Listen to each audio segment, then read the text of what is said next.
Hello বন্ধুরা, তোমরা সবাই কেমন আছো? তো আমি দেখো চিকেন কষিয়ে নিয়েছি।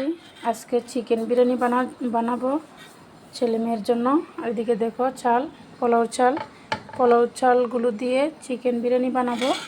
এদিকে মাংস কষিয়ে নিয়েছি, তো সাথে কয়েকটি ডিম সিদ্ধ বসিয়ে দিয়েছি। তো অনেক দিন ধরে ছেলে মেয়ে বলছে চিকেন বিরিয়ানি খাওয়ার জন্য, এই জন্য আজকে চিকেন বিরিয়ানি করব একদম নর্মালভাবে, ঘরোয়া পদ্ধতিতে। আমি বেশি তেল মশলা ব্যবহার করব না, আলাদা করে দমে দেবো না, একসাথে দিয়ে দেব। এখন এই চিকেনগুলোর সাথে চালগুলো ধুয়ে দিয়ে দেব। আর এদিকে দেখো বিরিয়ানিতে দেওয়ার জন্য কয়েকটি আলু ভাজি করে নিয়েছি, আলু। আর এদিকে দেখো আমার রান্নাঘরের পাশে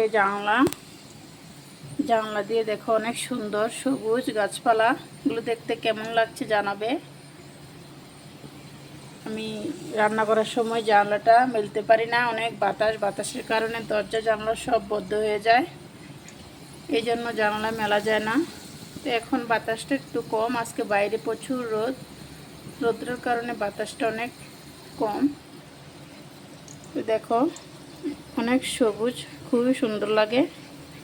সবুজ দেখতে কার না ভালো লাগে, আমার খুবই ভালো লাগে। আমি রান্নাঘরের পাশেই জানলা খুলে সবুজ দেখি। তো আজকে দেখো আলুগুলো হয়ে গেছে, এখন নামিয়ে নেব। তো আজকে এই খাওয়া দাওয়া হবে, তোমাদেরকে দেখাতে ভুলে গেছি। আমি ওই গ্যাসে অন্য একটা চুলায় দিয়ে রেখেছি ডিম সিদ্ধগুলো। তো ডিম, আলু আর চিকেন, তো আজকে বিরিয়ানি করা হবে।